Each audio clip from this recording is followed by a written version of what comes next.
When you enter a room filled with noise, it becomes hard to hear even your own thoughts.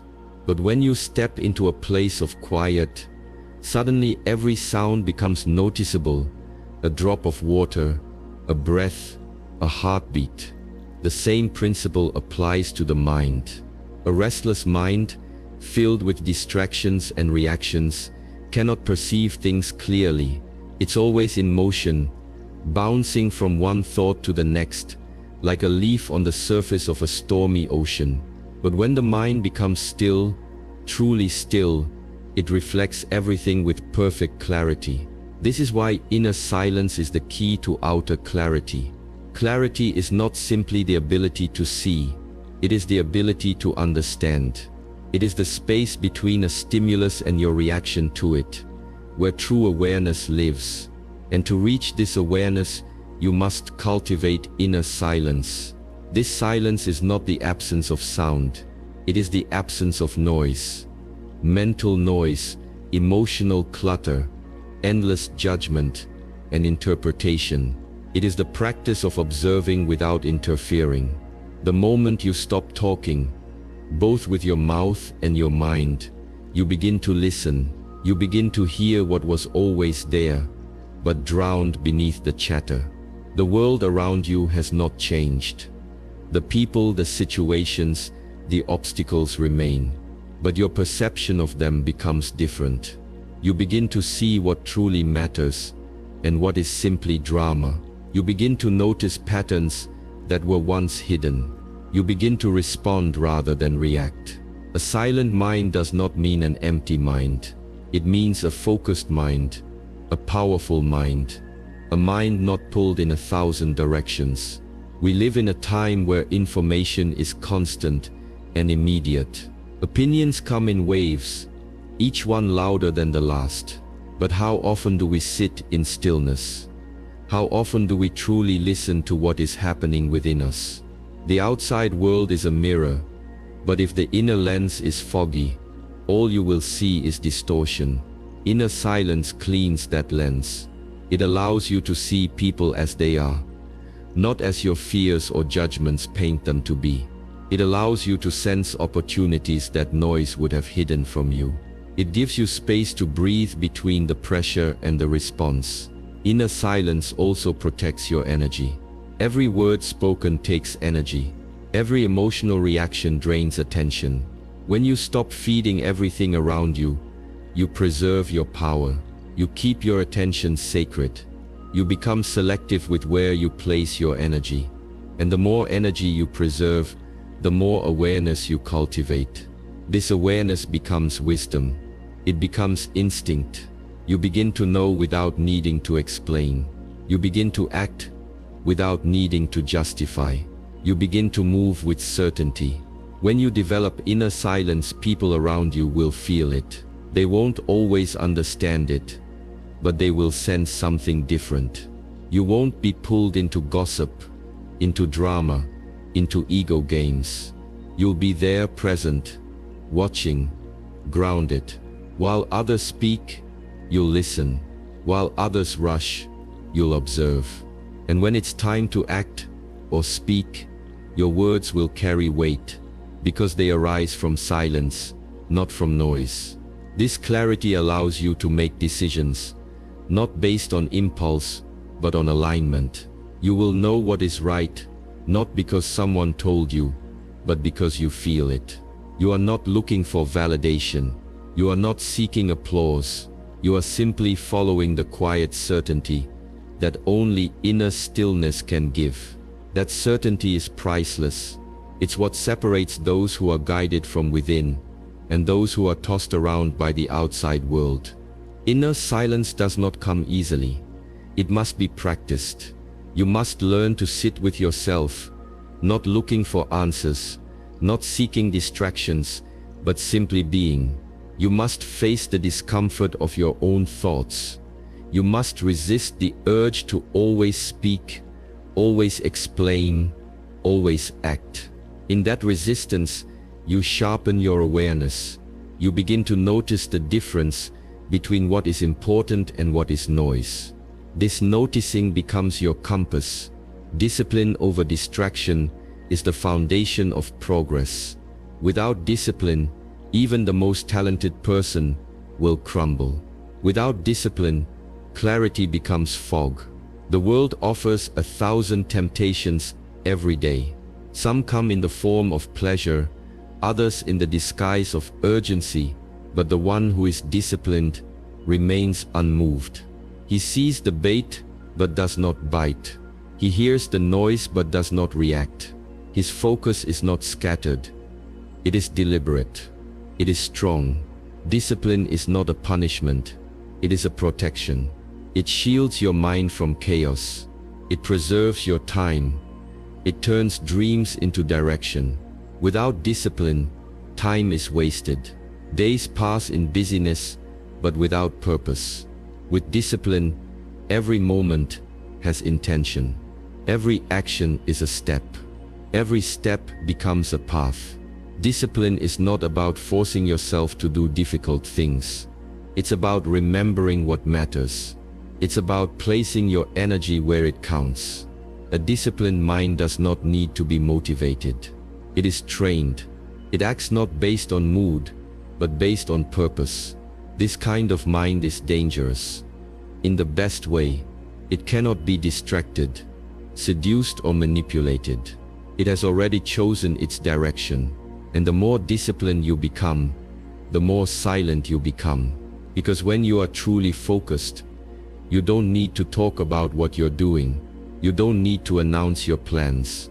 You simply do the work. The results speak. The path reveals itself. There is a deep power in moving in silence, in doing the work while others are still talking about doing it. Discipline also brings stability. When everything around you is unstable, people, moods, markets, emotions, your discipline becomes your anchor. You don't rise and fall with the waves. You are the stone beneath the surface. This stillness is not passive. It is deeply active. It is full of presence. Discipline turns practice into power. It is the fire that forges resilience. But discipline without clarity becomes rigid. This is why both are needed. Inner silence gives you the vision. Discipline gives you the motion. One sees the way, the other walks it. Together they build something unshakable. They create a person who is not only effective but also aware, not only powerful but also wise. The world will continue to shout. It will try to pull your attention in all directions. But your job is not to answer every call. Your job is to return to yourself, to remember your focus, to guard your energy, to keep walking, not in noise, but in clarity, not in impulse, but in discipline. In the silence between words lies understanding. Most people listen to respond, not to understand. Their words are quick, automatic, often reactive. But the one who speaks less begins to see what others miss. The eyes become sharper. The ears become more sensitive. Observation begins where talking ends. By withholding the urge to fill space with sound, you create the space necessary for truth to emerge. Words are powerful, but only when used with care. If you speak constantly, your words begin to lose weight. But if you speak with intention, with awareness, even a whisper can carry impact. Silence forces you to notice body language, tone, energy, the pauses people take before speaking. These are not small things. These are signs. To the observing mind, they speak louder than words. Speaking less is not about being passive. It is about being precise. The observer is not detached. They are deeply present. They simply choose not to interrupt the unfolding of life with unnecessary input. They watch how people reveal themselves, how they contradict themselves, how they hide what they truly mean behind layers of performance. The more you observe, the clearer these patterns become. Observation develops inner stability. You begin to respond to reality, not to assumptions. You stop making quick judgments, and instead gather information. This is not hesitation. It is wisdom. It is awareness. The observer moves with purpose, not impulse. While others act from emotion, the one who observes has already seen the entire board. They don't need to rush. They wait for the right moment. When you speak less, you also conserve energy. Every word spoken takes energy. Every interaction draws your attention outward. By speaking only when necessary, you protect your mental space. You keep your thoughts sharp. You allow your mind to settle into deeper levels of perception. You become a vessel that absorbs without being overwhelmed. People often mistake speaking less for weakness, but silence is not submission. It is control. It means you are not easily provoked. You are not reacting to every emotion or insult. You don't need to prove your intelligence or dominance. You are already grounded. Your silence says, "I see more than I say." Speaking less also protects your intentions.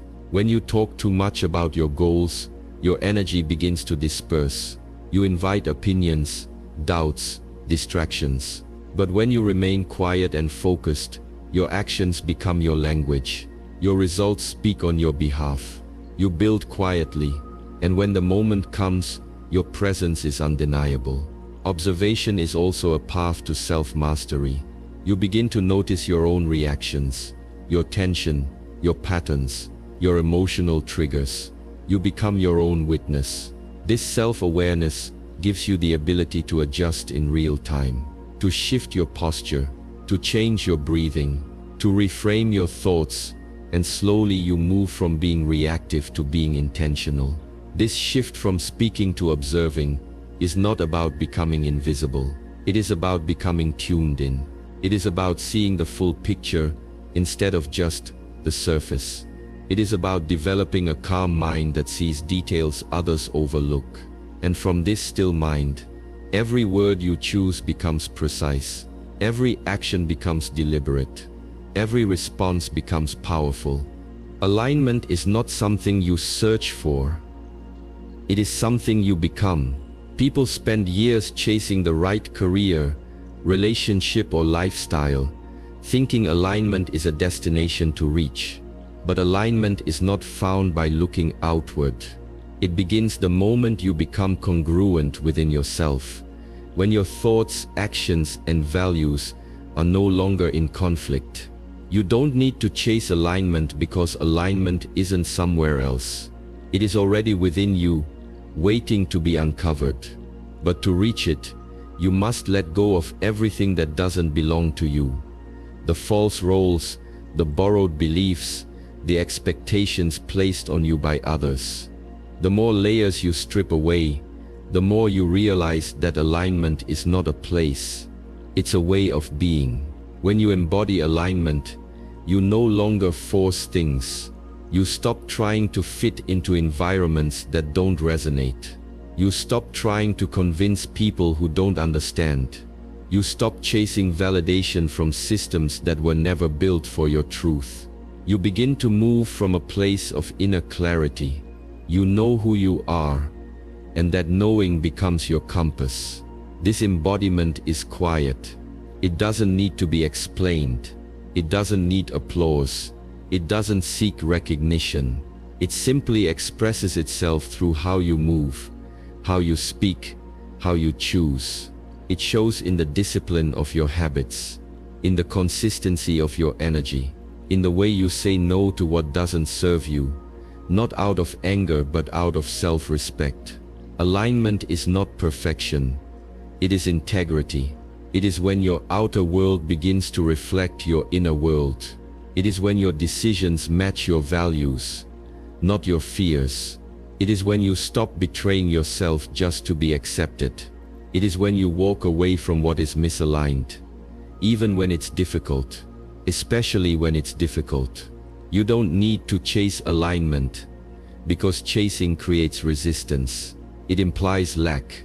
It implies that you are not already whole. But when you embody alignment, you operate from abundance. You already have what you need. Your path unfolds naturally. Opportunities come to you, Not because you begged for them, but because you became the kind of person who attracts them. This embodiment creates trust in yourself and in the process. You stop questioning every step. You stop doubting your intuition. You begin to move with quiet confidence. You may not always know what's next, but you know that whatever comes, you will meet it with truth. You are no longer chasing purpose. You are living it. You cannot embody alignment if you are still trying to please everyone. You cannot embody alignment if you are living for performance rather than presence. Alignment requires sacrifice. You may have to let go of identities that once gave you comfort. You may have to walk alone for a while. But in that solitude, you will find clarity. And in that clarity, your path will become unmistakable.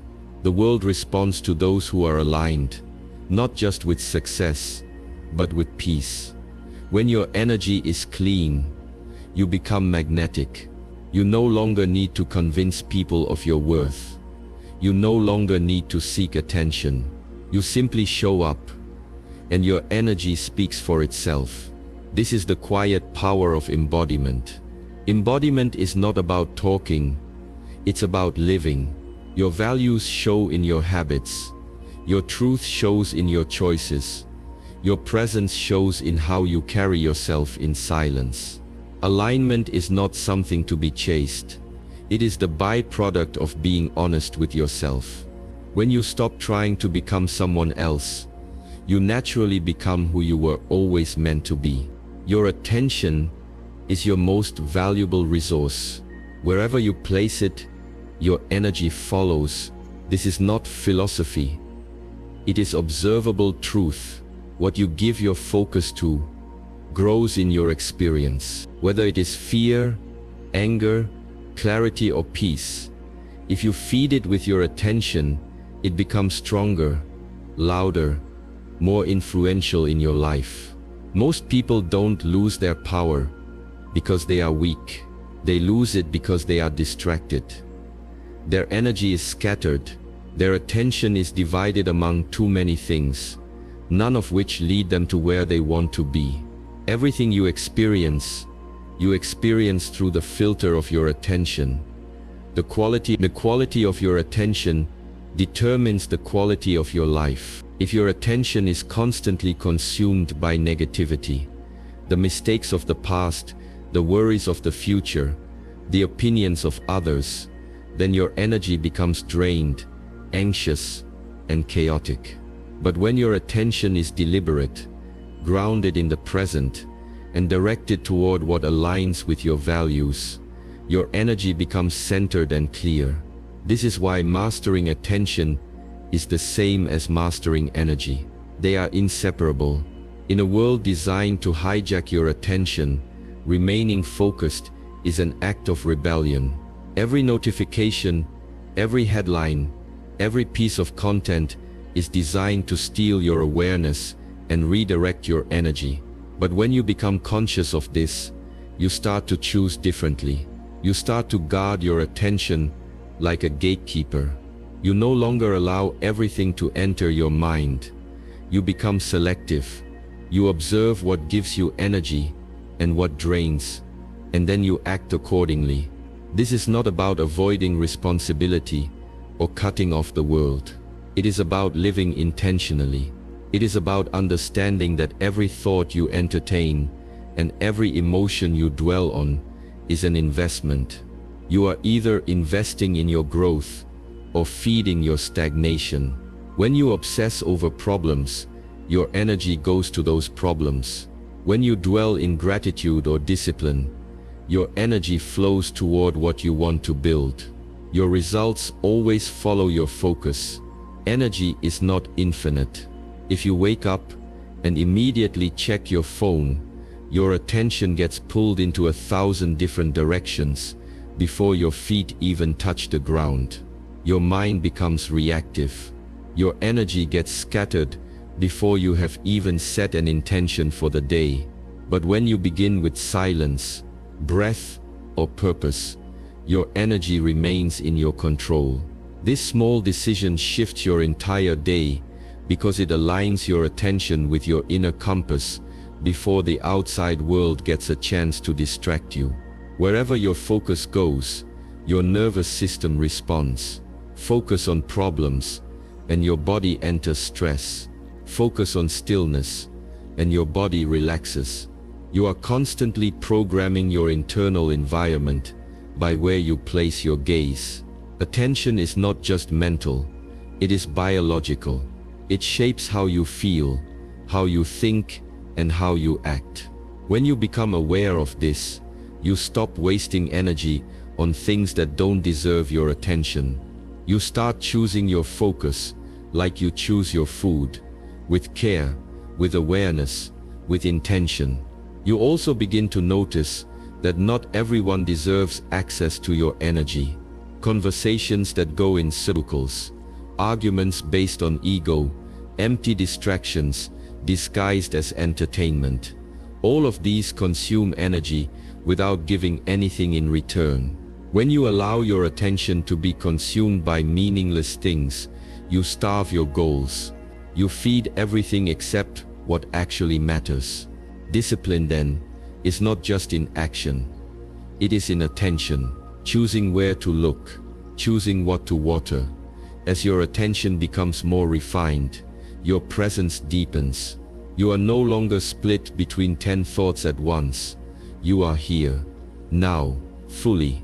And when you bring that kind of attention to anything, to your breath, to your training, to your relationships, your energy transforms it.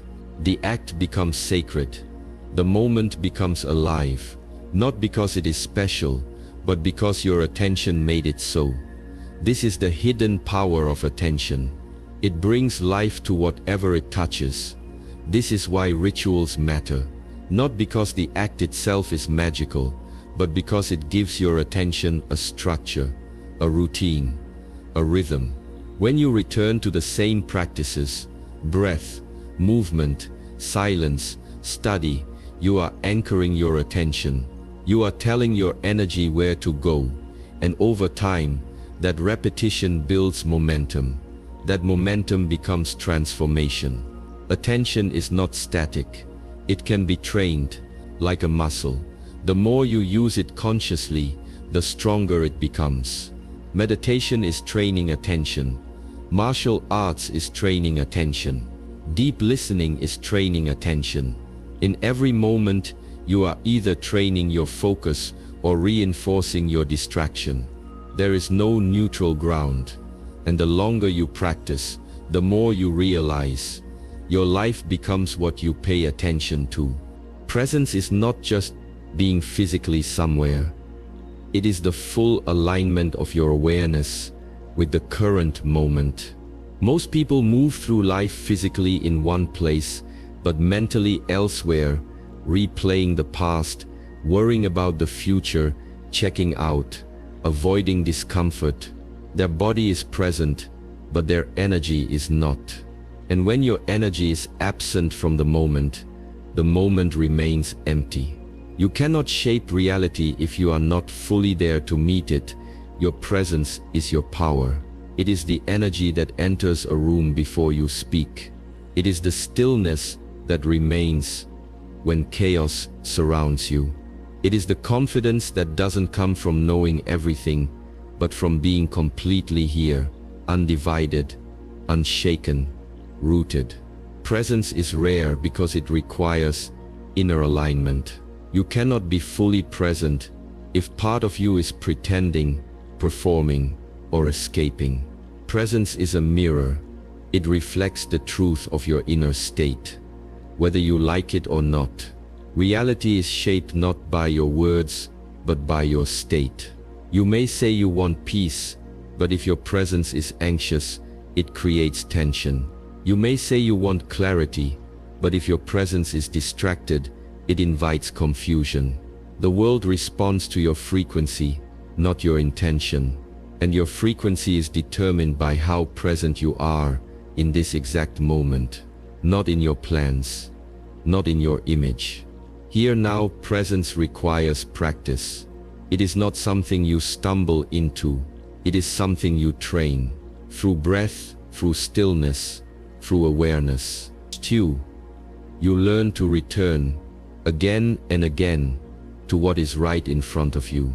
The sound, the feeling, the task, and every time you return, you strengthen the muscle of presence. You learn to stop running from discomfort. You learn to meet life directly, without filters, without armor. 2. When you are present, you become more effective. You make better decisions. You notice details that others miss. You see things as they are, not as your projections make them. Presence sharpens perception. It reduces error. It builds trust. People feel it when you are fully with them. You don't need to try to impress. You don't need to say much. Your presence says, I am here, and that alone creates impact.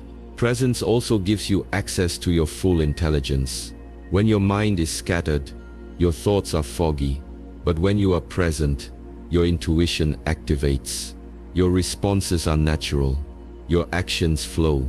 You are not calculating or forcing. You are allowing. This state of presence is where your deepest wisdom lives. It's not always loud, but it is always clear. You just need to be still enough to hear it.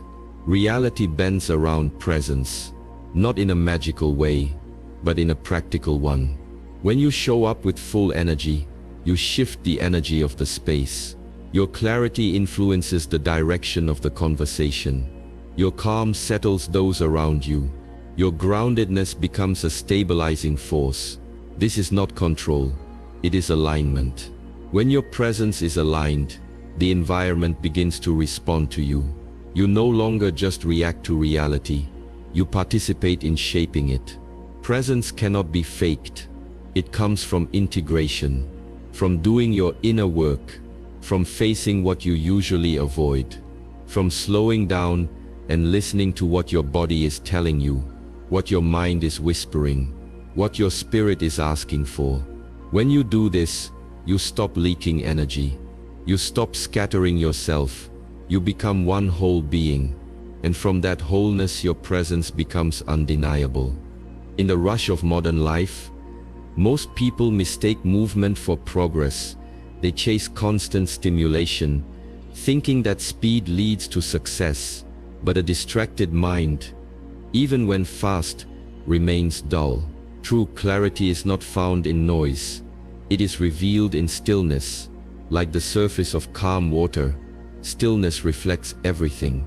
It reveals the structure beneath the chaos, the hidden patterns in your behavior, the emotions that usually go unnoticed.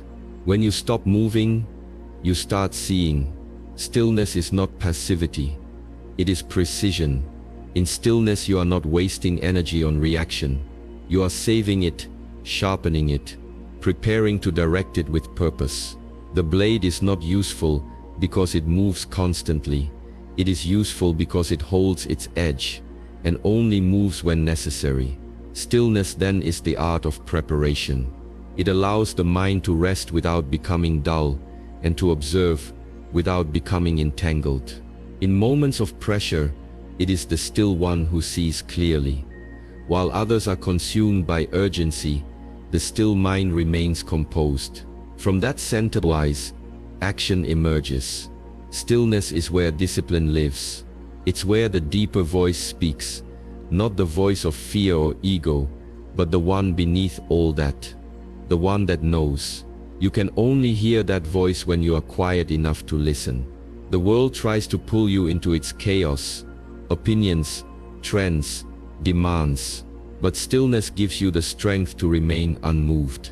You don't react to everything that calls your name. You wait, you assess, you move when it is time. This is the sharpness of stillness. It cuts through illusion, exposes what is unnecessary, and refines your focus. It doesn't seek attention, and that's what makes it powerful. Stillness is also where transformation begins. When you are still, you begin to confront what you usually avoid. Old patterns, deep fears, unrealized potential. You cannot outrun these things forever. But in stillness, you don't need to run. You face them, examine them, and begin to dissolve them. You make space for something new, something clean, quiet, and unshakable. Peace is not something to be hunted down. It is your natural state. Buried, not absent. In childhood, before the layers of expectation and conditioning were placed on your shoulders, you lived in that state. It wasn't dependent on achievement, approval, or certainty. It simply was. As life unfolded, distractions grew louder. Voices told you who to be. Systems told you what to chase. Slowly, that peace was covered, but it was never destroyed. To return to peace, you don't need to do more. You need to let go. Let go of the comparisons, the noise, the constant demand to become something else. The mind says, I will be at peace when I arrive. But peace does not wait at the end. It is in the quiet moments of presence, in the breath between tasks, in the full acceptance of what is already here. Returning to peace is a process of remembering, not intellectual remembering, but felt remembering. The body knows it. The breath knows it. You sit in silence, not to escape the world, but to touch what has always been within you. Peace isn't the absence of difficulty. It is the ability to remain undisturbed within it, to carry stillness even in movement, to bring calm to the storm, not by resisting it, but by not becoming it. This return happens gradually, through discipline, through awareness, through unlearning. You start to see how much effort you've been using to hold on to things that create inner conflict. And when you loosen your grip, even slightly, space returns. In that space, peace reveals itself, not as something added, but as what remains when everything else is removed. Self-respect isn't something given by others, nor does it appear suddenly when you achieve something external. It is a slow, steady process that forms behind closed doors, when no one is watching, when applause is absent, when the only voice you hear is your own. It is built in the small choices you make each day. Waking up on time when your body wants to stay in bed. Honoring your word even when it's inconvenient. Choosing discipline when nobody would blame you for slipping. These moments may seem invisible to others, but they are not invisible to you. They become the architecture of your self-image. What you do in private speaks louder than anything you say in public. It reveals your standards, your consistency, your alignment. You can't fake self-respect because it's something you feel, not something you project. And when your actions match your principles, even in solitude, you begin to feel grounded, unshakable, whole. You stop needing external validation because you already know you are acting in alignment with your values. Your integrity becomes your foundation. This internal solidity creates calm confidence. It allows you to walk into any space without needing to perform or please. People feel this energy. It's not loud or aggressive. It's quiet, but firm. It says, I know who I am, and that knowing comes from the repetition of small private victories. Not perfection, but intention. Not image, but honesty. Self-respect also grows when you protect your boundaries, even when no one is around to see it. Saying no to habits that weaken you. Turning down temptations that look harmless, but carry long-term consequences. These decisions refine your relationship with yourself. You begin to trust yourself more. You stop making promises you won't keep. You stop compromising your inner peace just to be accepted. You become your own ally. And when you slip, because everyone does, it is not shame that strengthens you, but your response. Do you hide from the truth or face it directly? Do you reset your focus or sink into avoidance? The way you respond to your own mistakes defines the depth of your self-respect. Not punishment, but accountability. Not self-hate, but self-honesty. This is how you build something real, something stable. Noise is not just around you, it lives within you. The constant thoughts, judgments, memories, and future scenarios form an inner static that makes it difficult to hear what matters. True listening begins when that noise quiets down. When you stop needing to respond, react, or explain. In that silence, your awareness sharpens. You begin to notice what you used to overlook. The tone behind the words, the emotion under the surface, the intentions that were never spoken. Silence reveals what sound conceals. Most people speak over themselves. They never let a thought settle, never observe a feeling without naming it. But silence gives space for inner clarity. You begin to hear the quieter voices, your intuition, your truth, your unresolved questions. These voices are not loud, but they carry weight. And the more silent you become, the easier it is to hear them. You don't need answers from outside. You need stillness to access the ones already within. Silence is also how you learn, not by collecting more information, but by deepening your attention. When you stop interrupting every experience with your interpretations, you see more clearly. Whether it's a conversation, a conflict, or a decision, silence creates space to understand before acting. It reduces emotional noise. It turns reaction into response. You also start to hear others more clearly, not just their words, but their meaning. You listen without forming your reply. You hear what they're not saying. In that presence, connection becomes deeper. You are no longer just waiting to speak. You are witnessing. You are receiving. You are hearing with more than your ears. The world will always be noisy, but your inner world doesn't have to be. Through silence, you find that most answers don't come from chasing. They come from listening.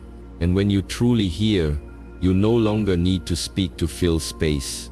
You begin to speak only when your words can match the depth of your silence. When you begin to focus on yourself and stay silent, the world doesn't disappear.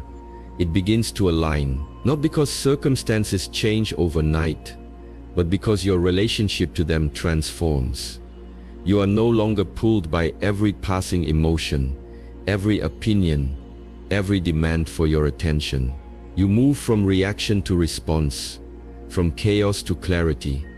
You begin to realize that what you were chasing outside, peace, purpose, confidence, was always waiting within. But it was buried beneath distraction, noise, and constant outward movement. Silence becomes your strength, not your weakness. In silence, you meet yourself fully.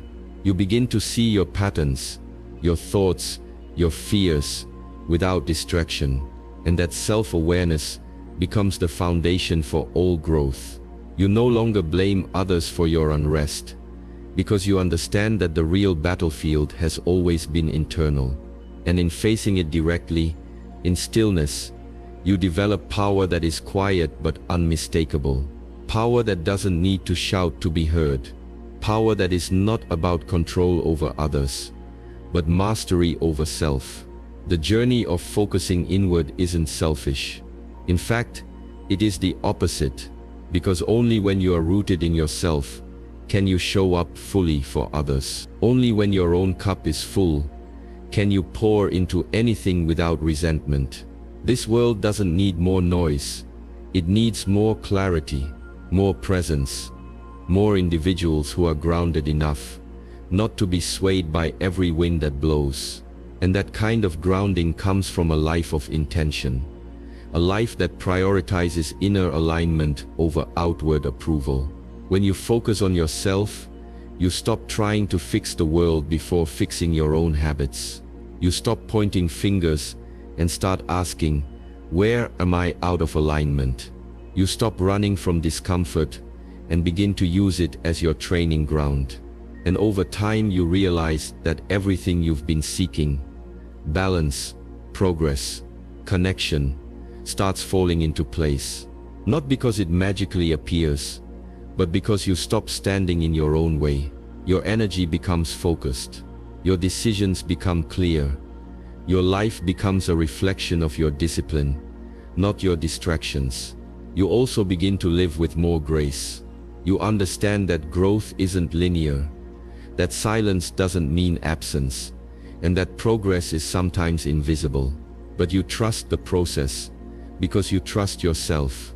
You don't need constant confirmation because your path is no longer based on comparison. You are no longer trying to outrun others. You are simply trying to outgrow who you were yesterday. And in that quiet pursuit, you find fulfillment. This is not about becoming someone else. It's about returning to who you were before the world told you who to be, before you were distracted, before you were divided.